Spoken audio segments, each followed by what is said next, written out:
Believe in yourself. What's up, everybody? It's yours truly, Carlton, and welcome to Real Men Talk. This is a podcast where men can be themselves, have honest moments, speak their truth, and also tell their experience, because I believe that if we tell our testimony, it helps somebody else get to theirs. So welcome to Real Men Talk. Please like, subscribe, share, and comment some things you would want us to talk about. Once again, thank you, and I really appreciate your support. Welcome to Real Men Talk Podcast, and this is Carlton. Peace. Hey, you, get up, get yourself together. I don't care what you're going through. I don't care who speaks against you. You are the best you that you can be. Can't nobody be you but you. So guess what? Pick yourself up, get yourself together, and understand that you are everything God has called you to be. God will never ever let you fall. He will never ever let you fall without having a way for him to pick you up. So guess what? If he's the God of everything, he knows all, he's the God of the beginning and the end. If you fall and he lets you fall, you best believe he's got a way for you to get up. And sometimes the way you fall is the way he uses to motivate you, to get you up, and to see reality for what it is. You cannot live without him. You cannot be the best you without him. You cannot be everything he's called you to be without him. So keep God first in everything that you do. Understand that life comes with struggles, but guess what? Joy comes in the morning. Enjoy every day that you live and understand that the value that you have, you are valuable. God loved you so much, he gave his only son for you. So understand that he believed in you even before you came on this earth. Isn't that powerful to know that God loved you, that he sent his son, not only for you to live, but to live abundantly, to live free, to have salvation like never before? I want you to understand that God has something for you, but you got to work for it.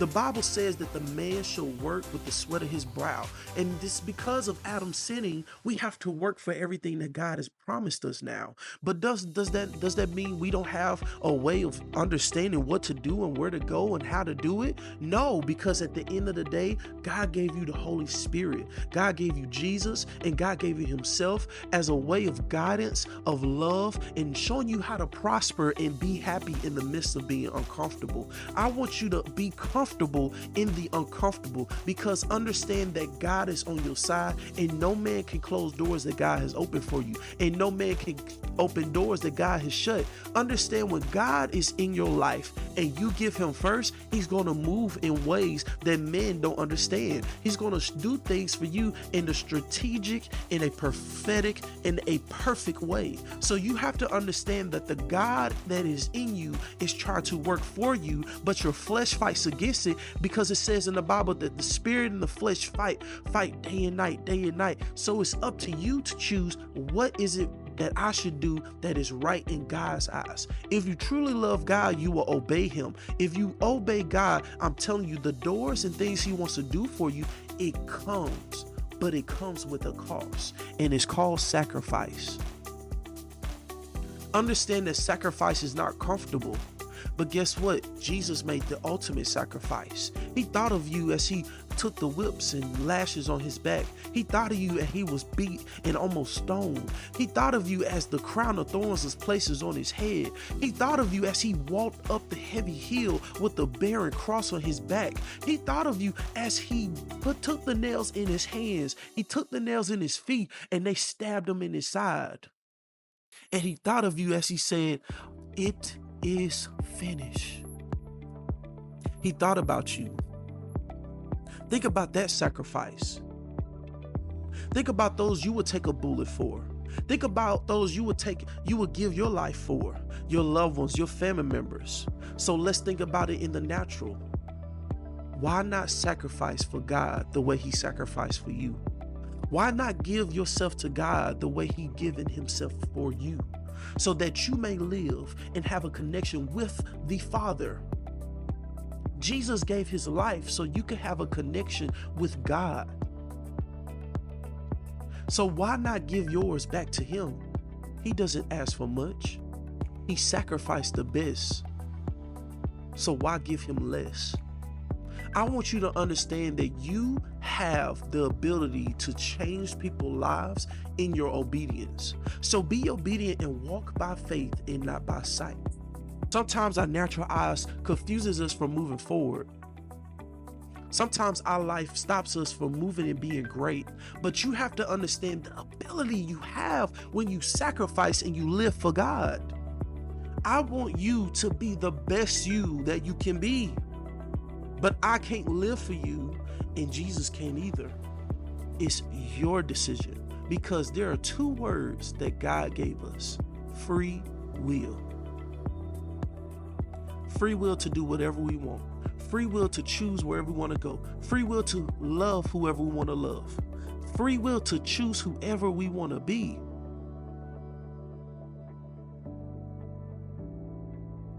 So understand the ability that God has given you is love and free will. You can do whatever you want to do, but it's up to you to make that decision. Jesus had free will just like us, and look what he did. He lived in perfection. He showed us how to deal with people. He showed us how to control our emotions. He showed us how to be angry but not sin. He showed us how to be a protector, how to be a friend, how to be everything we need to be, and show love and respect to all, even if they don't give it back. He showed you how to defend yourself but not do something that you're going to regret later. God has shown us all that we can be, and all you have to do is believe in yourself. So say this with me: I believe in me. I am who God has called me to be. I will move forward. Every year is my year. Every day is my day. Every week is my week. Every month is my month. It doesn't matter what negativity happens. I am who God has called me to be. And yes, I want you to say all of that. Every day is your day. Every week is your week. Every month is your month. And every year is your year. It doesn't matter what happens to you around you that is negative, that might have a downfall in you. Yes, a loved one that you might love might pass away. Yes, the person that you thought was going to be your husband or wife decided to move on. Yes, the job that you thought was going to be your job, it just didn't happen. Yes, you thought that promotion was supposed to be yours. Yes, this money was supposed to come in. Yes, you were supposed to get this car. Yes, things were supposed to happen that didn't happen, but you still have to live life and live it abundantly. Be happy. Walk in the power that you have. I remember a time where it was my senior year, and I said, this is a year I'm going to explode in every sport that I played. I wouldn't play football. The coach didn't give me PT. I was the fastest player on the field. He was like, you didn't come to summer workouts. But I said, Coach, I can do this. And he said, no, you can't. And he didn't give me an opportunity. And I beat myself down. Basketball came around. There were coaches telling my parents, oh, if you let him play, he's not going to get no PT because he waited till his senior year. If you let him do this, you let him do that, and he's not going to be able to play. He might make the team, but he's going to be sitting on the bench in warm-ups. So don't even let him come and try out. And I didn't go try out. And it took to the final month of when I graduated, coach got to see me play. I'm out there dunking, shooting, crossing people up, catching rebounds, dunking the rebounds back. And coach told me word for word, he said, man, if you would have came to me, he said, you would have been playing somewhere in college. He said, if you would have came and tried out, you would have went somewhere and played. He said, I didn't know that you got this good. I didn't know that you worked on your game. Do you see where I'm coming from? Live the life God has given you. Don't listen to others. If people are giving you criticism, and it's good criticism and constructive criticism, and they're showing their actions behind what they say, move with them. But if they're not, close the ear and keep moving forward. Ask questions. Chase your dreams. If I would have chased my dreams and not listened to what other people have said, no telling what would have happened for me. Yes, football didn't work out the way I wanted to, but basketball could have been my door. And I can't sit here and lie. Track was great for me too, but I let my mouth and my attitude affect my atmosphere and lost everything with track because of my surroundings and my attitude. Don't let Your surroundings cost you your future. Stay focused and keep God first. If I would have kept God first, I would have never said the things that I said that got me kicked off the track. I would have never believed what man said and kept going forward, because in my spirit told me to go try out, y'all. My spirit told me to get on that court, don't listen to what people say, and go try out. But what did I do? I let my flesh discourage me. I let other people around me discourage me. And it cost me everything. It costs me opportunities. What are you willing to sacrifice for God? What are you willing to sacrifice to better yourself as a person? Sometimes you being single until you get yourself together is the route you have to go. And for some, a relationship can be the stability you need to get the dreams that you have to chase. But you have to seek God for these things. And that's the problem with a lot of people. They don't seek God until they have no other choice. Don't be the person that seeks God when you have no other choice. Seek God first, and all these things will be added. Seek God first. Ask, seek, and knock. If you take the first letter out of those three words, what's the word that you get? Ask. Ask God for help. Ask God for direction. Ask God for stability. Ask God for financial breakthrough.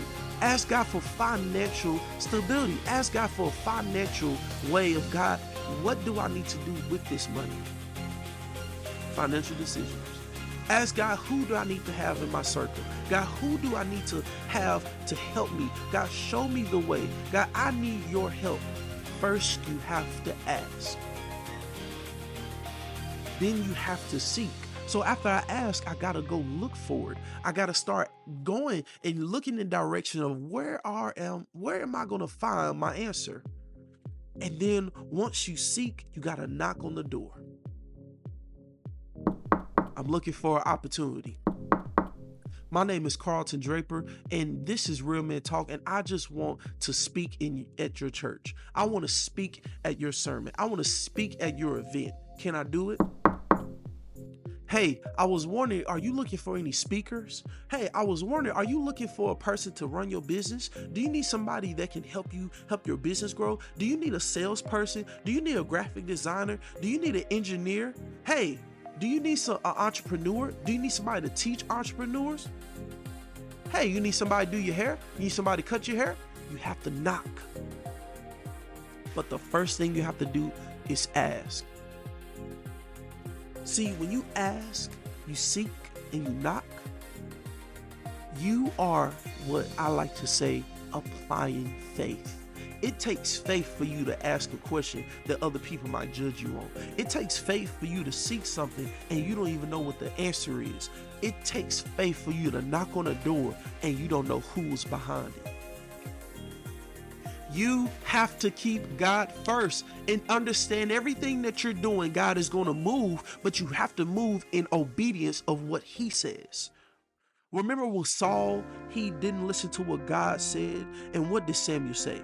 Obedience is better than sacrifice.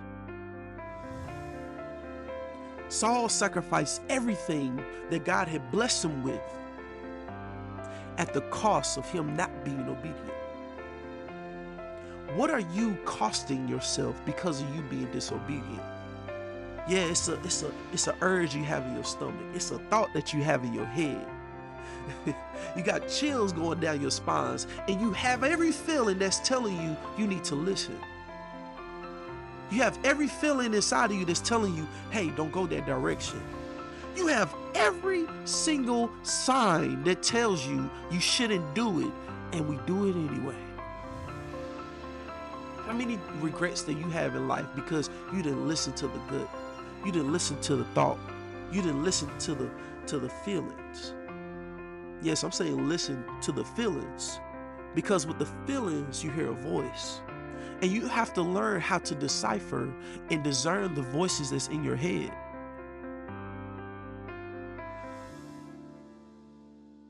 Believe in yourself.